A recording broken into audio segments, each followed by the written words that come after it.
Trăim într-o vreme în care e tot mai ușor să fim distrași și tot mai greu să fim ancorați. Valorile se estompează, sensul pare că se pierde, iar liniștea interioară devine un lux. Dar chiar și în mijlocul acestui haos, învățăturile biblice rămân o sursă vie de lumină, echilibru și adevăr. Astăzi ne vom uita mai atent la cele 10 porunci, așa cum sunt ele prezentate în Biblie, și vom discuta despre cum putem să le aplicăm în viața noastră de zi cu zi. Vom vedea că, deși au fost transmise acum mii de ani, poruncile rămân la fel de relevante, chiar și în societatea modernă. Vom explora fiecare poruncă și vom reflecta împreună asupra sensului lor profund, cum ne pot ghida deciziile zilnice și cum pot contribui la o viață mai echilibrată și mai împlinită. Așadar, haideți să începem călătoria noastră prin cele 10 porunci. Eu sunt Domnul Dumnezeul tău, să nu ai alți Dumnezei afară de mine. Această poruncă este fundamentul întregii învățături. Ea ne spune ceva esențial. Viața noastră trebuie să aibă un centru stabil și adevărat, iar acel centru este Dumnezeu. Nimic altceva, nici banii, nici succesul, nici faima nu poate ocupa în mod legitim acest loc. Dumnezeu nu este doar o figură abstractă, ci sursa vieții, a sensului și a iubirii autentice. În lumea noastră, tot mai adesea vedem cum oamenii devin prizonierii dorințelor materiale. Munca excesivă pentru bani sau dorința de recunoaștere socială îi consumă și îi secătuiesc. Este o închinare la un alt Dumnezeu, banii sau succesul, care nu poate satisface niciodată pe deplin. Adevărata pace și împlinire vin doar atunci când Dumnezeu este pe primul loc, când îi recunoaștem locul central în viața noastră și ne raportăm la El cu încredere. În practică, asta înseamnă să ne întrebăm: ce ocupă primul loc în gândurile și acțiunile mele? Ce decide ritmul și direcția vieții mele? Când ne lăsăm conduși de valori efemere, riscăm să ne pierdem esența și liniștea interioară. Să nu-ți faci chip cioplit, nici altă asemănare, nici să te închini lor. Această poruncă merge mai departe și ne învață să nu transformăm nimic în idol. În trecut, era o avertizare clară împotriva realizării de statui sau imagini care să reprezinte divinitatea, dar în ziua de azi, mesajul este mai profund și mai subtil.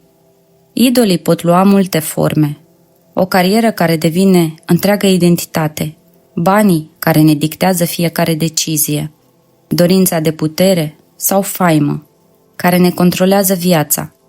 Toate acestea pot părea bine intenționate sau chiar pozitive, dar când devin scopuri în sine, ele ne pot prinde în capcana unei vieți iluzorii.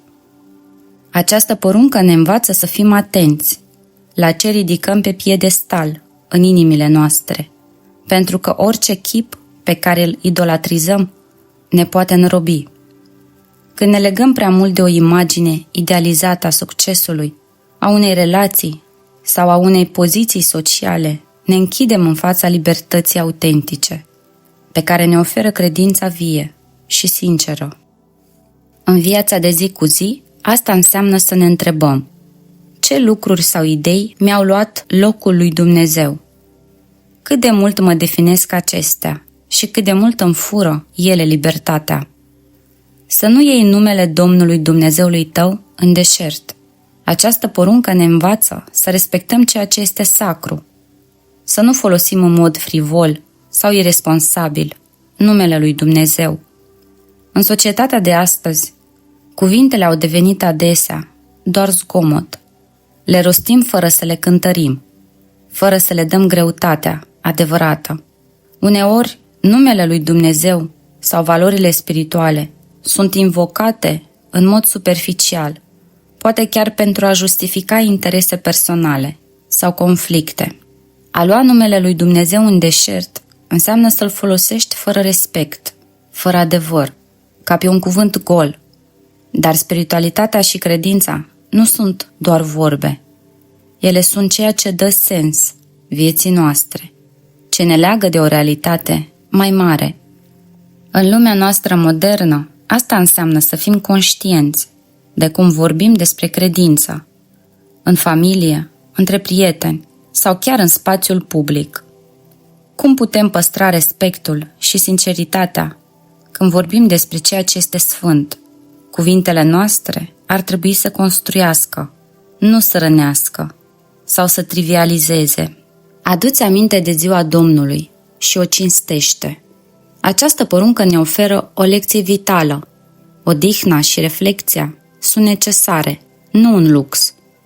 Ziua Domnului nu este doar o zi de pauză fizică, ci un timp sfânt pentru a ne reconecta cu sufletul, cu familia și cu divinitatea. Este momentul în care ne oprim din alergătură, ne desprindem de grijile zilnice și ne găsim echilibrul interior. În practica vieții moderne, asta înseamnă să ne acordăm timp, fără vinovăție și fără graba de a face altceva, pentru a ne odihni și a reflecta. Cât de des ne oprim cu adevărat să ne întrebăm: ce contează cu adevărat? Cum putem hrăni nu doar trupul, ci și sufletul? Cinstește pe tatăl tău și pe mama ta, ca bine să-ți fie și mulți ani să trăiești pe pământ. Această poruncă este una dintre cele mai adânci lecții despre rădăcini, despre cine suntem și de unde venim. Ai cinsti pe cei care ne-au dat viață înseamnă mai mult decât ascultare.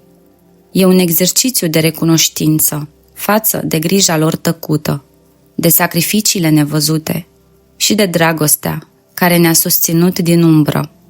Cu trecerea anilor, e ușor să ne lăsăm duși de valul preocupărilor zilnice, uitând cât de prețioasă este această legătură. Iar această uitare, de multe ori, nu vine din răutate, ci din neatenție. Tocmai de aceea, respectul, răbdarea și gesturile simple, dar sincere, sunt punți care țin vie legătura cu părinții noștri. Cât de des ne oprim să le arătăm că le suntem recunoscători, cât de mult ne implicăm, nu doar prin cuvinte, ci prin prezență, prin timp, prin fapte care vorbesc în locul nostru. Să nu ucizi. La prima vedere, această poruncă pare simplă și clară. Interzice uciderea fizică, dar privită în profunzime, ea ne cheamă să prețuim viața, în toate formele ei, și să cultivăm o atitudine de respect și pace în toate relațiile noastre. Uciderea poate lua forme mult mai subtile decât un act violent.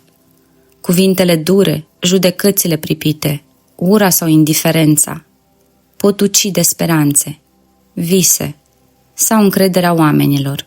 Într-o lume marcată de conflicte și tensiuni, această poruncă devine un îndemn puternic să fim arhitecții păcii, să nu lăsăm ura să distrugă ceea ce este frumos și valoros în ceilalți. Să nu ucizi înseamnă să apărăm viața, nu doar cea fizică, ci și viața sufletească a celor din jurul nostru. Este o chemare la empatie, la înțelegere, la a construi relații bazate pe respect și iubire. Cât de des reflectăm la impactul cuvintelor noastre, cum putem alege să fim vindecători în loc să fim distrugători. Să nu fii desfrânat. Această poruncă ne vorbește despre curăția inimii și despre sacralitatea legăturilor dintre oameni. Relațiile intime nu sunt doar întâlniri ale trupurilor, ci ale sufletelor, locuri tainice în care încrederea, respectul și iubirea adevărată pot să prindă rădăcini. Există vremuri în care apropierea pare la îndemână, dar sufletul rămâne singur.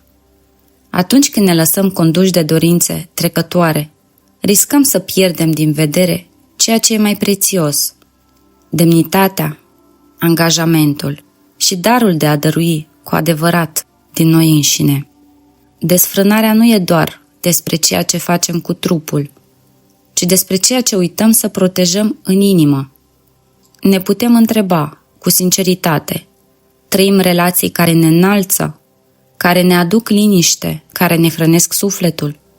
Sau doar alergăm din dorință în dorință, fără rădăcini și fără adevăr? Această poruncă ne cheamă să fim atenți, să iubim cu grijă, să construim legături care nu frâng, ci vindecă. Să nu furi. Această poruncă nu se limitează la obiecte luate pe ascuns. Ea vorbește despre respectul profund față de ceea ce aparține celuilalt, fie că este vorba de lucruri, de timp, de încredere sau de suflet. Există feluri tăcute în care ne abatem de la această poruncă. Când cerem atenție fără a oferi ascultare, când ne folosim de bunătatea altora fără recunoștință, când promitem și nu ne ținem de cuvânt, sau când așteptăm prea mult fără să dăm ceva în schimb. Toate acestea sunt forme de furt nevăzut, care rănesc, fără zgomot.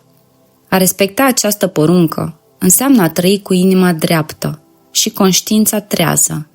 Înseamnă a înțelege că fiecare gest contează și că orice lucru luat, fără dăruire echivalentă, lasă un gol undeva. Poate că merită să ne întrebăm ce iau fără să dau înapoi, ce am primit și n-am recunoscut. Cum pot în fiecare zi să fiu mai atent, mai drept, mai sincer, în felul în care mă apropii de ceilalți. Să nu ridici mărturie mincinoasă împotriva aproapelui tău. Adevărul este temelia pe care se ridică relațiile drepte.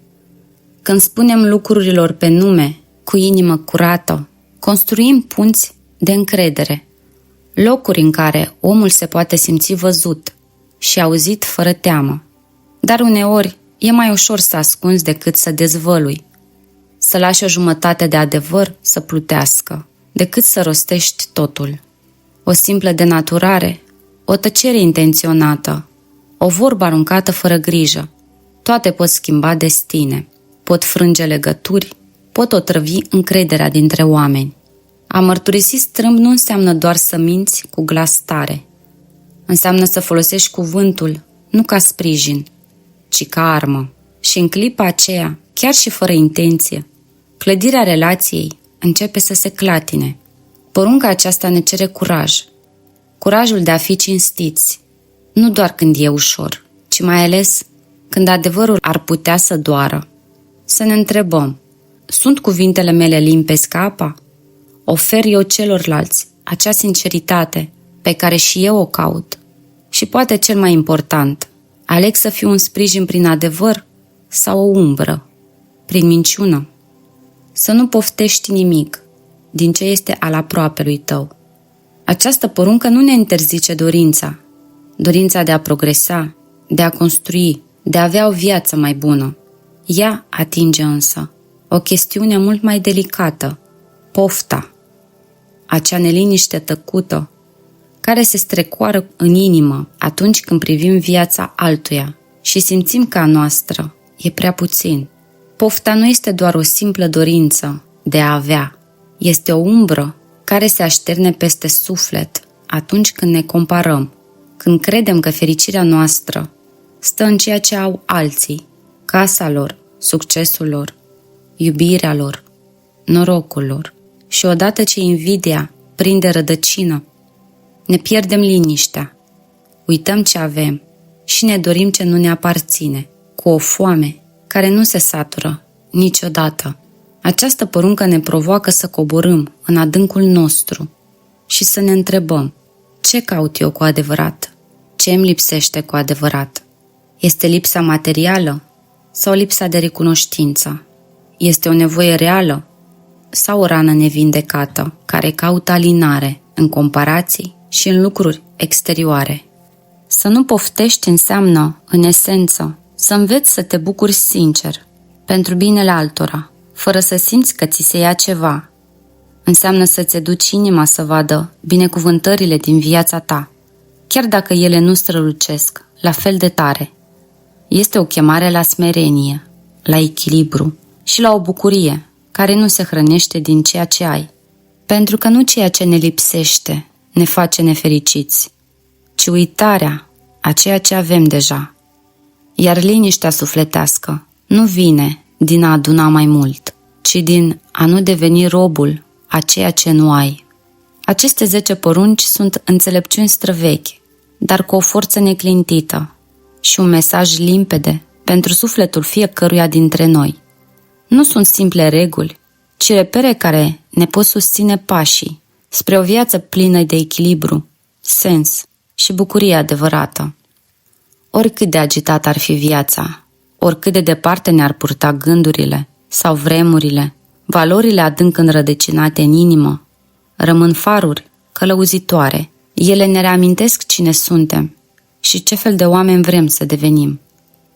Împărtășește aceste gânduri cu cei dragi și haide să trăim cu sinceritate și curaj, în acord cu aceste principii simple, dar vitale, nu pentru a fi perfecți, ci pentru a fi mai buni, zi după zi.